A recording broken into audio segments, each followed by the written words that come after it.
E é para isso que Jesus vem. É importante você entender isso. Por quê? Porque Ele vem para me livrar e livrar você da morte. E se prepare, eu tenho falado isso principalmente para a liderança.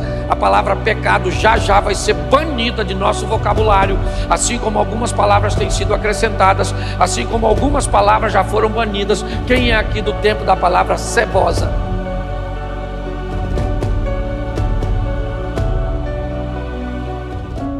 Bom, gente, eu gostaria de fazer uma reflexão com vocês. Se você deseja viver com Deus, e eu tenho falado muito de relacionamento, é importante que você entenda que a maior parte da Bíblia terá que ser vista pela fé e não pela razão. Nós teremos algumas informações mais pontuais, mais assertivas, com um nível de esclarecimento muito mais forte, alto, mas boa parte das informações, elas sempre, me parece de uma forma proposital, vai requerer do leitor, vai querer daquele que se aproxima de Deus, a fé. Porque grande parte das informações que gostaríamos de ter, nós não temos. Nós temos dificuldade de entender a Bíblia por causa do tempo, dos números. Eles nos atrapalham muito. Quando diz que alguém é capaz de viver mais de 900 anos, como Matusalém, como há uma geração que vivia 400 e poucos, 300 e poucos, 500 e poucos, certo? Isso vai diminuindo ao longo do tempo, mas ainda é para nós um grande desafio. É um grande desafio entender onde um camarada consegue 300 raposas para colocar fogo na seara do inimigo. É um grande desafio para nós entendermos como um indivíduo apenas com uma queixada de jumento pode praticamente exterminar um exército inimigo. Sempre teremos dificuldade de entender como tudo foi feito em 7 dias.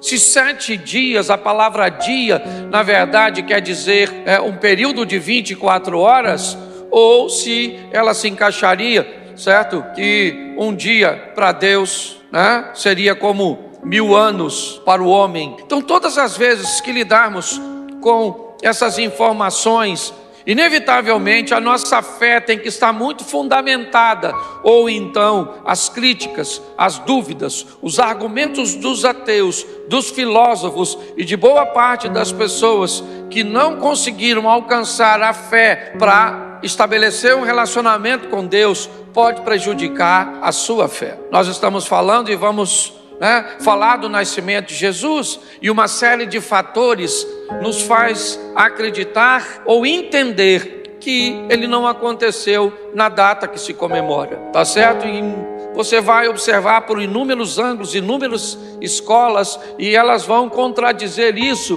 por causa de questões climáticas e uma série de outros fatores que estão envoltos nisso. Mas para nós, se foi novembro, dezembro, janeiro, se foi abril, junho, julho, se foi 25, 17, 8, para nós isso não é relevante. O relevante é que ele nasceu para cumprir um propósito, e o propósito cujo qual ele nasceu, ele cumpriu. Então muito cuidado com suas afirmações e suas discussões em determinados ambientes, onde você pode desejar afirmar determinadas coisas, certo? E ter problema para sustentar isso com textos bíblicos, porque eu já vi muitas pessoas se desviarem e tornarem, eu recebi quase uma enciclopédia de um camarada aqui de Xerém, mas muito confuso exatamente por causa da ressurreição de Jesus, não de seu nascimento, por causa das contas que fizeram, e ele se atrapalhou bastante. Então eu preciso preparar você para entender que nessas questões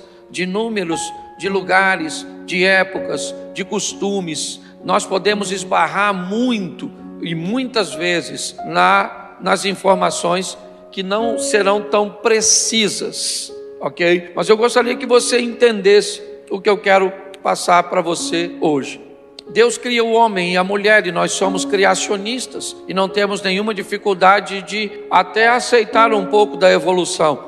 Não como a criação, mas o processo evolutivo. Se você acompanha principalmente a natureza, a evolução dos animais e como eles se adaptam, e também os homens, o ser humano, para onde eles vão, como migram, como as coisas se comportam, como a cor da pele e muitas vezes a mão, para onde é que está indo, né? A nossa ou as gerações futuras, mediante ao que nós estamos fazendo com os nossos olhos nos dispositivos eletrônicos, certos nossos dedos que precisam de habilidades para digitação, algo que era apenas necessário para quem fazia datilografia, tá certo? Mas eu queria que você olhasse, né, para um panorama que na criação o diabo vai persuadir o homem e sua mulher, e eu acho que isso todo mundo sabe.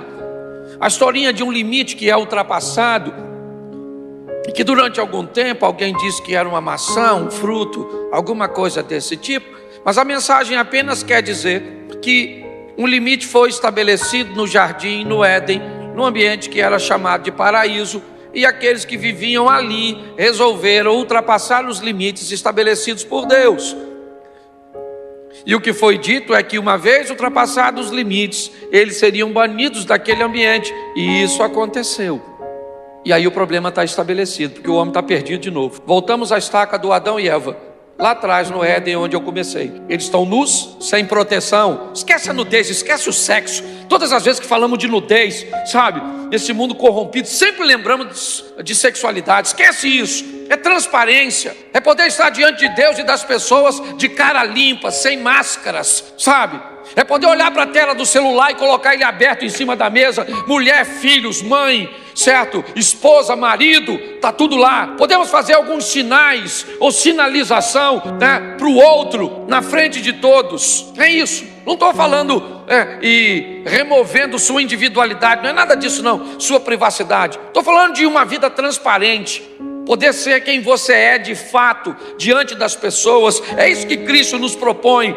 Vem para a luz, onde todo mundo pode ver quem você é, onde sua vida pode ser observada por inteiro. É isso, é isso. Essa é a proposta do Evangelho. E é para isso que Jesus vem. É importante você entender isso. Por quê? Porque Ele vem para me livrar e livrar você da morte. Preste atenção, a palavra morte, eu já falei diversas vezes aqui, tem a conotação de separação. Então quando você lê morte, troca a palavra morte para separação. Eu morro quando o espírito que me dá vida se separa do meu corpo. Então todo o sistema elétrico vai embora e volta para Deus, porque o espírito está pronto, mas a carne é fraca. Então o espírito volta para Deus e eu caio no chão morto por um infarto. Olha só. Por quê? Porque o espírito se separou do corpo. O corpo volta para a terra, do pó você saiu, do pó você vai voltar. O espírito volta para Deus e agora nós temos um problema, a alma. E agora o que acontece com essa alma? Essa alma então é a grande disputa de Satanás, ou do bem e o mal. Ninguém está disputando seu corpo, a disputa é a alma. Ninguém está disputando, o diabo não disputa seu espírito, mas a alma, ela que está em jogo. Por quê? Porque a segunda morte vai entrar em cena. E se a primeira morte é quando o espírito se separa do corpo, a segunda morte é quando a alma se separa de Deus. E aí eu preciso te dar uma notícia: se acredita nela ou não, você vai ter que passar por ela. Todo olho verá, toda língua confessará, todo joelho se dobrará, certo? Diante do Senhor. Então não tem jeito. A única maneira de você não viver a segunda morte, porque a primeira, a não ser que o arrebatamento venha, certo? Todos nós vamos ter que atravessar, é da seguinte forma: é recebendo Jesus Cristo como Salvador. Por quê? Porque Ele é aquele Cordeiro que morreu, certo? Para nos vestir, para pagar um pecado, certo? Para pagar uma transgressão. E se prepare, eu tenho falado isso principalmente para a liderança, a palavra pecado já vai ser banida de nosso vocabulário, assim como algumas palavras têm sido acrescentadas, assim como algumas palavras já foram banidas. Quem é aqui do tempo da palavra cebosa? Cebosa significava o quê? Alguém metido, chato, xexelenta. Quem é do tempo da palavra xexelenta? Existe mais? Você escuta falar isso? Não escuta mais falar. Já, se falar a palavra pecado, vai ser discriminação. Você não pode falar, nada mais vai ser pecado. Se nós banirmos essa palavra do nosso vocabulário, preste atenção, vai ficar difícil de pregar. Eu tive que trocar minha oração num evento, ok?